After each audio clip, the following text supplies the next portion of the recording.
네, 그럼 발표 시작하도록 하겠습니다. 제가 이번에 소개해드릴 논문은 이제 DCTS General Paradigm for Alleviating Distribution Shift in Time Series Forecasting입니다. 이 논문은 2023년에 AAAI에서 발표된 논문입니다.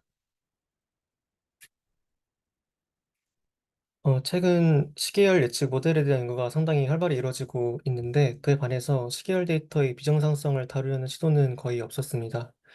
시계열에서의 비정상성은 시계열의 분포 변화로 해석할 수 있는데 이는 일반화를 어렵게 해서 예측 모델의 성능을 하락시키는 원인이 되기도 합니다. 본 연구에서는 이러한 분포 변화를 두 가지 범주로 분류해서 정리하고 있습니다.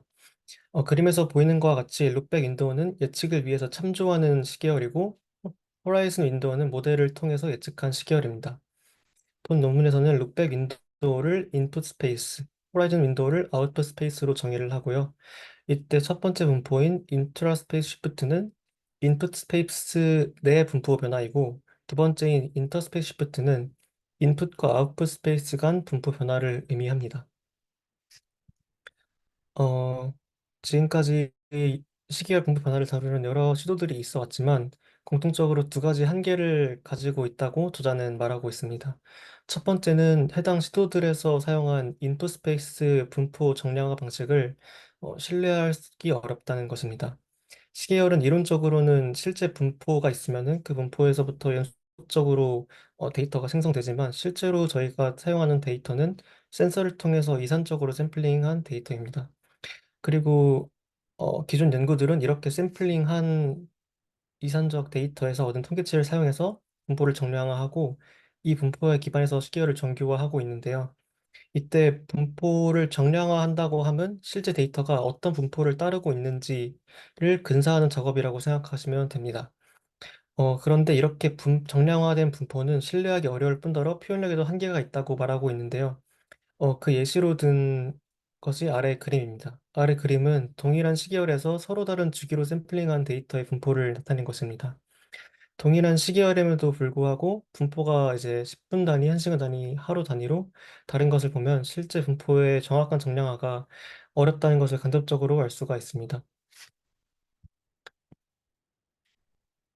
두 번째 한계는 기존 연구들이 인터스페이스 시프트, 그러니까 룩백 윈도우와 호라이즌 윈도우가 동일한 분포를 가진다고 가정을 하고 있다는 것입니다.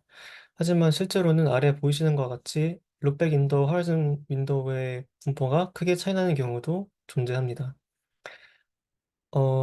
이렇게 크게 차이날 경우에 두 식의 분포가 같다고 가정하고 학습하면 예측 성능이 크게 하락할 가능성이 있습니다. 그래서 본 논문은 이와 같은 한계들을 극복하기 위해서 DCTS라는 패러다임을 제안하고 있습니다. DCTS는 코넷이라는 모델을 통해서 시계열 분포를 보다 정확히 측정해서 기존에 신뢰할 수 없던 분포 정량화 문제를 해결하려 하고 있습니다. 코넷은 시계열 윈도우를 두 개의 학습 가능한 개수로 매핑하고 학습함으로써 분포를 실제와 가깝게 근사하는데 이 내용은 뒤에서 더 다루도록 하겠습니다. 두 번째 한계였던 분포 변화를 간과한다는 문제점은 코넷을 두 개 활용한 듀얼 코넷 프레임워크를 사용해서 해결하고 있습니다. 인풋 스페이스 분포를 추정할 백코넷과 아웃풋 스페이스 분포를 추정할 호리코넷을 사용을 해서 각각의 분포를 추정을 하고요. 이를 통해서 각 분포를 더 잘 포착할 수 있어서 분포의 변화를 더 자연스럽게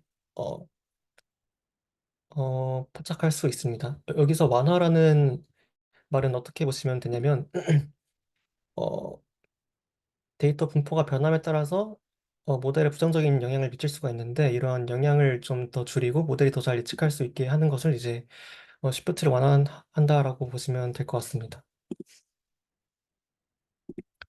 어, 또한 이제 위 두 한계를 해결하는 것에 그치지 않고 인터스페이스 시프트에 의해서 아웃풋 스페이스 분포 추론이 어렵다는 문제점을 추가 학습 전략을 도입해서 해결하려고 했습니다. 호리코넷 학습 시 아웃풋 스페이스의 분포 특징을 추가로 제공해서 유도 학습을 하는 방식을 사용하고 있습니다. 그리고 본 연구의 공헌을 정리하면 다음과 같습니다. 본 연구는 시계 분포 변화를 두 가지 범주로 정리를 했는데요. 아까 말했듯이 인트라스페이스와 인터스페이스로 분류했습니다. 그리고 코넷을 두 개 결합한 듀얼 코넷에 기반해서 DCTS를 설계했고요. 그리고 사전 유도 학습, 사전 지식을 활용한 유도 학습 방식을 사용해서 어, 코넷을 설계했습니다. 이때 가장 간단하고 직관적인 형태로 설계를 해도 더 성능이 잘 나온다는 것을 보여줌으로써 이제 이 프레임워크 유형을 보였고요. 그리고 다양한 데이터셋과 광범위한 실험에서 항상 일관된 개선 효과가 관찰되었습니다. 기존 연구를 살펴보면 이제 시계열 분포 정량화 기술을 다룬 연구들은 지금까지 다음과 같이 있었는데요. 대부분의 연구들은 고정된 통계치를 사용하고 거리 함수를 사용해서 분포를 표현하고 시계열을 정교화하는 방식을 사용했습니다. 추가로 분포 변화를 다룬 연구도 그러니까 지금까지 이 정량화 기술을 다룬 연구들은 분포 변화를 다루진 않았고 정량화 기술만 다뤘습니다. 분포 변화를 다룬 연구가 주식 투자 도메인에 있긴 했었는데 인풋 스페이스에서 아웃풋 스페이스로 넘어갈 때 분포가 변화할 수 있다는 그 사실을 고려하지는 않았습니다. 즉, 본 연구의 차별점은 경험적으로 얻은 고정된 통계치가 아니라 이제 신경망을 사용해서 분포를 추론하라고 했다는 것이 다른 점이고요. 그리고 또 하나는 어, 인터스페이스 시프트, 그러니까 인풋과 아웃풋 스페이스의 분포가 다를 수 있다는 것을 고려했다는 것입니다.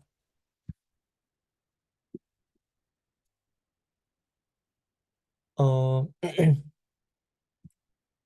공식을 통해서 본 연구에서 다룬 문제들을 정리를 하면은 다음과 같습니다. 먼저 시계열 예측의 경우에는 길이가 L인 룩백 윈도우를 가지고 길이가 L인 호라이즌 윈도우를 가집니다. DCTS는 유니베리트와 멀티베리트 둘 다 활용 가능한 형태로 이제 설계가 되어 있기 때문에 다음 같이 멀티베리트 설정에서의 예측 모델을 정의를 할 수가 있습니다. 이 부분은 넘어가고요. 그리고 시계열에서의 분포 변화가 이 연구에서 중요하게 생각하는 점인데 그 부분은 다음과 같이 정리를 할 수가 있습니다. 먼저 인트라스페이스 시프트의 경우 서로 다른 타임 스텝 U와 V가 있을 때 그 각 타임 스텝에서의 분포를 얻어서 이때 이 분포는 이 X 인풋 이게 이제 U에서의 분포라고 보시면 되고요. 그 분포 간 거리를 계산하고 거리가 임계값 이상이면은 시프트가 발생했다라고 이제 간주를 합니다. 거리를 계산할 때는 두 확률 분포 간 차이를 측정하는 대표적인 방법 중 하나인 KL 디버전스를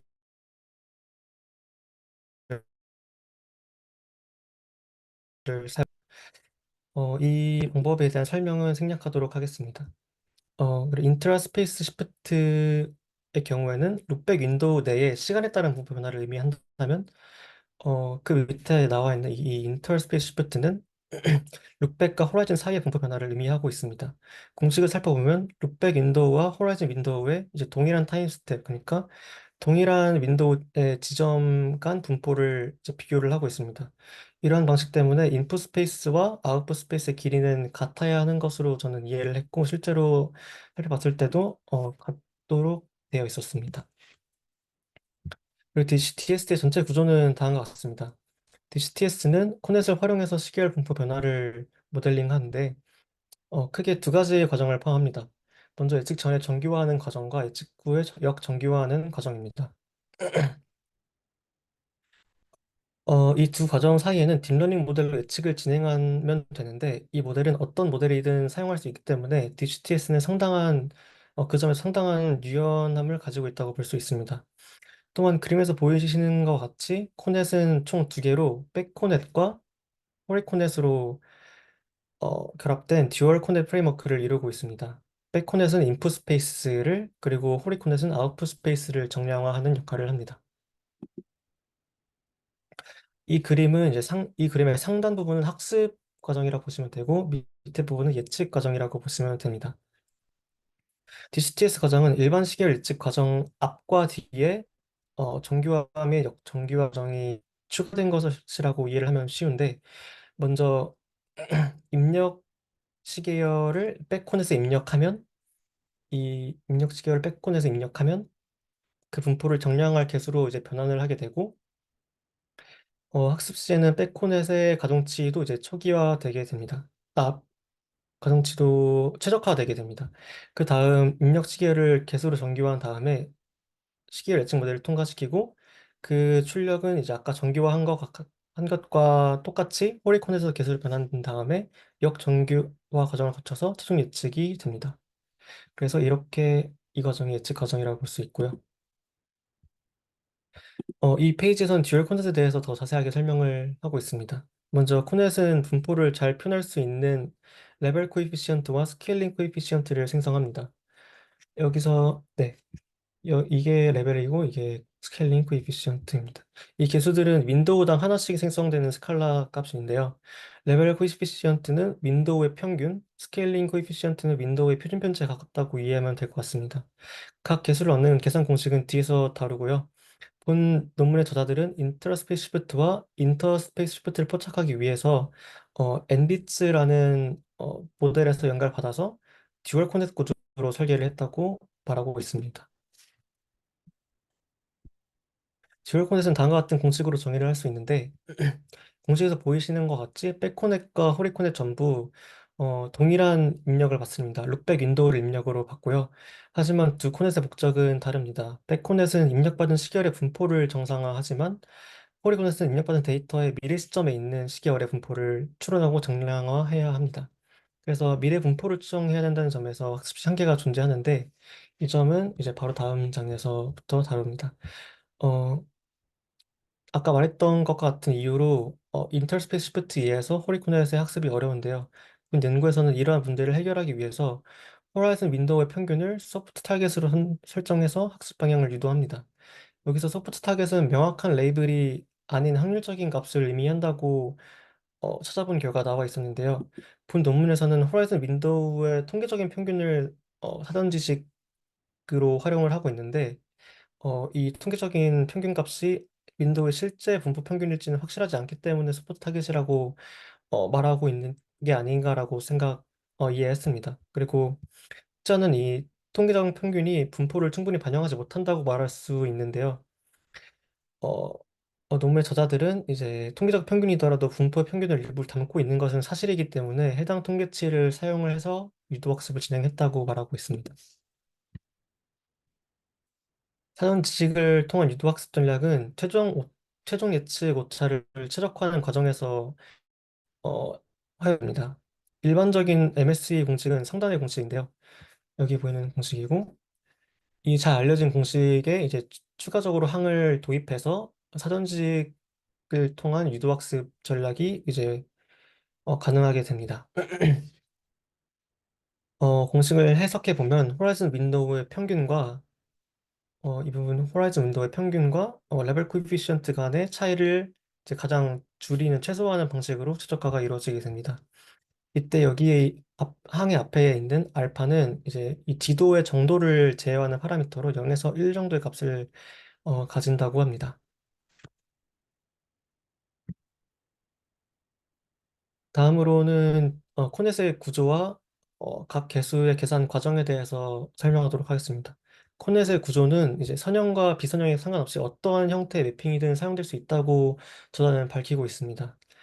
그로 인해서 DCTS는 유연함을 더 가질 수 있게 되고요. 본 논문에서는 이제 코넷은 어떠한 모델을 사용해도 되지만 프레임워크 효과를 더 입증하기 위해서 가장 간단하고 직관적인 형태의 코넷을 어, 설계하고 있습니다. 만약에 멀티베리에이트 입력을 가정한다면 리니어 프로젝션이 가장 간단하고 직관적인 매핑 방법이라고 할 수 있는데 레벨 코에피시언트 계산 공식을 살펴보면은 이 공식 상으로도 리니어 프로젝션이 사용되고 있습니다. 리니어 프로젝션 과정을 쉽게 시각화해서 표현하면은 다음과 같이 진행되고 있습니다. 하나의 긴 코넷의 벡터가 있으면은 이 멀티베리에이트의 각 시계열들을 곱해서 이제 매핑을 하게 됩니다. 그리고 그 값을 이 활성화 함수를 통해서 마지막 코에피시언트로 계산이 되게 됩니다. 여기서 L은 레이어 번호로 이제 몇 번 레이어의 벡터인가를 의미하는데 본 연구에서는 모델을 최대한 간단한 형태가 되도록 하기 위해서 모델을 레이어 하나로 고정했습니다. 그리고 리니어 프로젝션 결과는 아까 말했듯이 활성화 함수를 통과해서 개수를 생성하게 되는데 이 활성화 함수는 일반적인 렐루 함수가 아니라 리키 렐루를 사용하고 있습니다. 이 리키 렐루 함수는 일반적인 렐루와 다르게 음수를 무시하지 않아서 정보 손실에서 적다는 장점이 있어서 사용되고 있고 그래서 현재 계산 과정을 요약하면은 선형 결합 후에 활성함수를 거쳐서 개수를 생성한다고 볼 수 있습니다.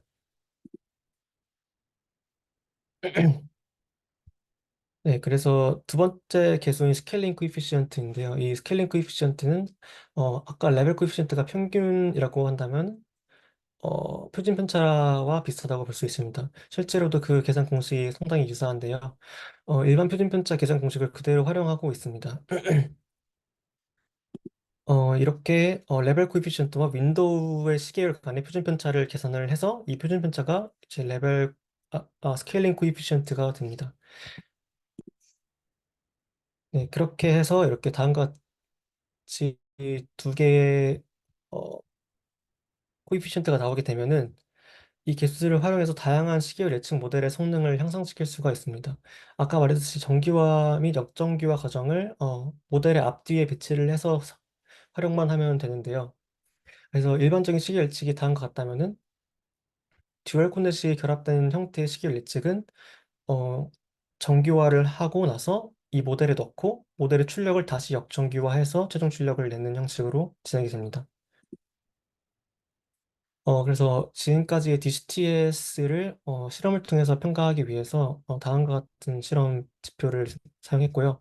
여기서 중요한 점은 모든 실험은 이제 시계의 분포 변화를 반영을 직접적으로 하기 위해서 정기화나 스케일링 없이 데이터를 그대로 사용을 하고 있습니다. 그래서 DCTS가 사용되지 않은 일반 백본 모델의 경우에는 일반 로데이터가 사용되었다고 보시면 될 것 같습니다. 그리고 베이스라인으로는 인포머와 오토포머, 엔비츠가 활용이 되었습니다.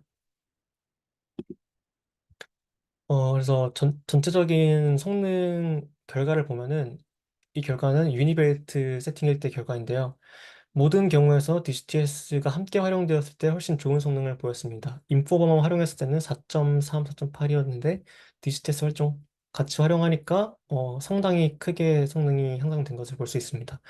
어, 다른 모델의 경우 그만큼 성능 향상되지는 않았지만은 대부분의 경우에서 20% 이상의 성능 향상을 보인 것을 확인할 수 있었습니다. 이러한 기조는 멀티베리에이트에서도 똑같이 유지가 됩니다. ETT-H1과 ETT-M2 웨더 데이터셋에서는 안정적인 성능 향상이 있었고요. 일렉트리시티 데이터셋에서 오토포머는 0.8에서 0.4, 0.28에서 0.080 이런 식으로 상당히 큰 성능 향상이 동반되었습니다. 그래서 이를 통해서 DCTS가 실제로 기존 백본 모델에 활용돼서 성능을 향상시키는 데 유효하다는 것을 증명했습니다. 그리고 그 다음으로는 기존의 정기화 방법과 비교를 하고 있습니다. 기존의 정기화 방법이었던 어리비아이엔 2022년에 나온 논문인데요. 이 소타 정기화 기법과의 성능 향상 정도를 비교를 했습니다. 이 방법의 경우에도 백본 모델인 노트폼의 성능을 어느 정도 향상시키는 데 성공을 했으나 DCTS를 활용했을 때에는 이 전기 방법을 사용했을 때보다도 10% 이상 더 높은 성능 향상을 보였고요. 이렇게 간단한 리니어 프로젝션으로 구성된 폰넷으로도 이렇게 큰 향상을 가져온 전적인 이유는 인트라스페이스 시프트랑 인터스페이스 시프트를 전부 고려했기 때문일 것이라고 생각하고 있습니다. 그 다음으로는 파라미터 모델 분석입니다. 먼저 호라이즌과 룩백 윈도우의 윈도우 사이즈를 336부터 24까지로 제한을 두고 진행을 했었는데요. 336 이상의 경우에서도 일관된 성능 향상을 보이는 것을 확인할 수가 있었습니다. 그 다음으로는 계산할 때 얼마나 메모리가 더 많이 드는지도 평가를 했는데 이때 오토포머만 사용했을 때와 DCTS도 함께 사용했을 때의 메모리 차이가 2메가 이 경우에는 4메가 정도로 최대 4메가 이하일 정도로 메모리 그 차이가 거의 없었고 그로 인해서 부하는 거의 없다 무시할 수 있다시피 하다고 이제 볼 수 있을 것 같습니다. 그 다음으로는 실제 예측된 결과를 시각화해서 이제 질적으로 판단을 해봤는데요. 이 빨간색 그라운드 트루스의 이제 오토포머와 DCT에서 함께 사용했을 때, 그리고 이 기존 소타 정규화를 사용했을 때 이렇게 비교를 했는데 이 원으로 돼 있는 부분이 크게 그라운드 트루스가 분포가 변화하면서 오토포머나 이제 오토포머와 기존 정교회를 같이 사용했을 때 어, 크게 이제 움직이면서 기존 그라운드 트루스를 제대로 측하지 못하는 것을 실제로 눈으로 확인할 수 있었습니다. 그래서 이를 통해서 분포가 변화할 때 DCTS를 함께 활용했을 때 예측성이 더 높다라는 것을 알 수가 있었습니다. 그래서 결론입니다. 분포의 변화를 정리했다는 점에서 본 논문은 의미가 있는 것 같고요. 그리고 DCTS를 제안을 해서 두 변화를 완화하기 위해서 시도를 했다는 것도 의미가 있었던 것 같습니다. 그리고 어, 코넷을 단순한 리니어 프로젝션으로만 진행을 했었는데도 성능 향상이 뚜렷하다는 점과 효율적인 학습을 위해서 유도 학습 전략을 사용했다는 것도 이제 공헌이 될 수 있는 것 같고요. 그리고 이 결과는 다 실험을 통해서 증명됐다는 것과 이 DCTS가 분포 변화를 완화하려는 측면에서는 거의 첫 연구라고 할 수 있는 것 같은데, 이 DCTS 논문 이후로도 미래 연구가 어, 이 관련해서 더 나올 수 있는 계기가 될 것 같습니다. 어, 여기서 말했던 효율적 학습 전략에 대해서는 실험 결과가 이제 제대로 나와 있지 않아서 이제 가져오지는 못했습니다. 네, 여기까지 하겠습니다. 네, 잘 들었습니다.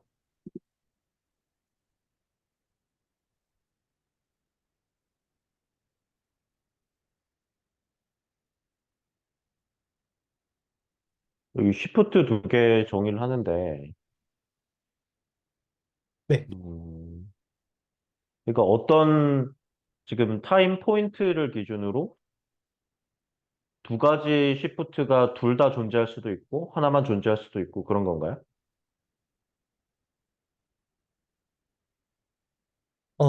네, 맞습니다. 여기서 인계 값은 둘 시프트에서 동일한 값을 사용해요? 임계값은 동일한 값을 사용하지 않는 걸로 어펜틱스에서 봤었는데, 어, 음, 네, 네. 그리고, 여기서 이제 결국 두 가지 코이피션트를 구하잖아요. 네, 근데 이 헷갈리는 게, 그렇게 해서, 이제 정규화, 역정규화해서 반영을 하는데, 이 코이피션트를 구할 때, 네. 각 코이피션트를 구하는 과정에 있어서, 인터, 인트라, 스페이스 시프트 두 가지가 모두 다 고려가 되는 건가요?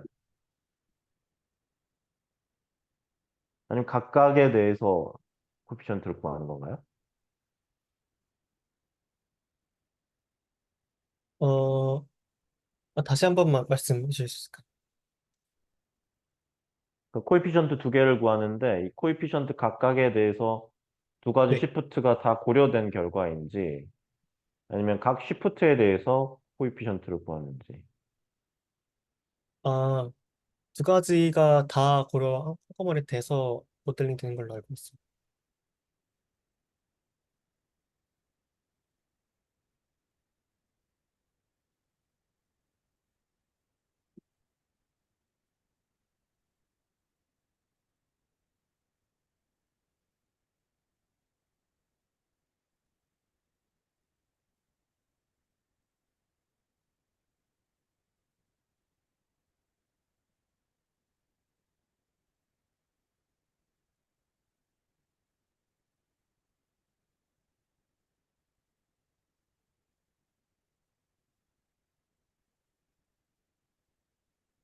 근데 이 기존의 다른 연구들 중에 지금 여기서는 이제 이런 시프트를 탐지라 해야 될까요? 어쨌든 그 디텍션 해서 그 결과를 코에피션트 반영해서 모델들에 적용시키고 이런 어프로치를 취했는데 기존의 그 타임 시리즈 예측하는 연구들 중에 이런 그 시프트를 고려한 방법 자체는 없었어요.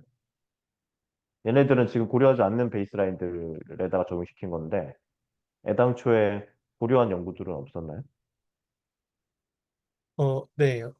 그 분포를 측정해서 그거를 활용하려는 건 있었는데 이제 분포가 변화한다라고 가정하고 이제 입력받은 시계열과 이제 예측한 시계열의 분포도 다르다 이런 식으로 강한 것까지 고려하면 그런 건 또 아예 없었고요.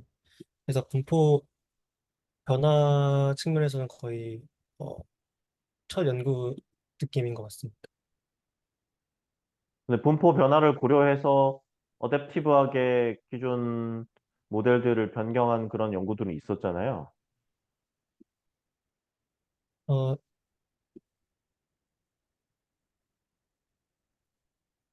앞에 릴레이트독 보면은 어댑티브한 연구들이 좀 있는데, 네, 분포 변화 연구가 이 주식시장에서의 분포 변화 연구가 하나 있었습니다. 그 위에도 어댑티브 RNN 뭐 그런 연구들이 있잖아요. 네. 근데 얘네들하고는 비교를 안 하죠. 저런 방법들에는 적용해도 효과가 없나요? 이 어댑티브 RNN 관련해서 또 언급이 있었는데, 어, 그 이유에 대해서는 말하지 않고 어댑티브 RNN과 비교한 때는 공정하지 않은 비교가 된다고 제외한다고 나와 있었습니다.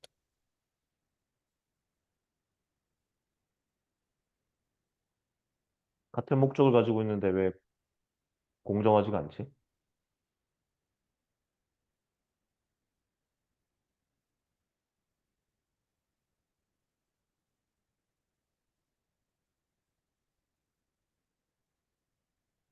그러니까 저런 쪽의 연구들을 좀 잘 보면 좋을 것 같아요.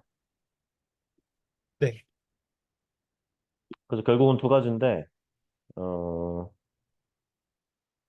그러니까 여기서 뭐 인터스페이스, 인트라스페이스 그랬는데, 뭐 관련된 용어들은 뭐 우리가 도메인 시프트라고 하기도 하고, 디스트리뷰션 시프트라고 하기도 하고, 그러니까 결국은 그 시프트의 정도를 판단해내는 그런 어떤 매트릭이 좀 필요하고, 그리고 그 감지된 시프트 변화에 따라서 모델을 어댑티브하게 변화시키고, 그런 게 좀, 그런 쪽을 좀 잘 보면 좋을 것 같아요. 연구 방향에 있어서. 네, 혹시 다른 질문 있나요?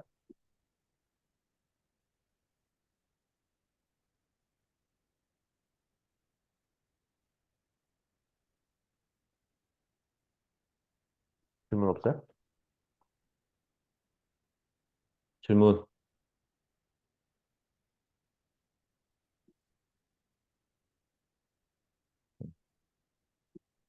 질문 없네요. 네, 오늘 발표 수고했습니다. 두 명 수고했고요.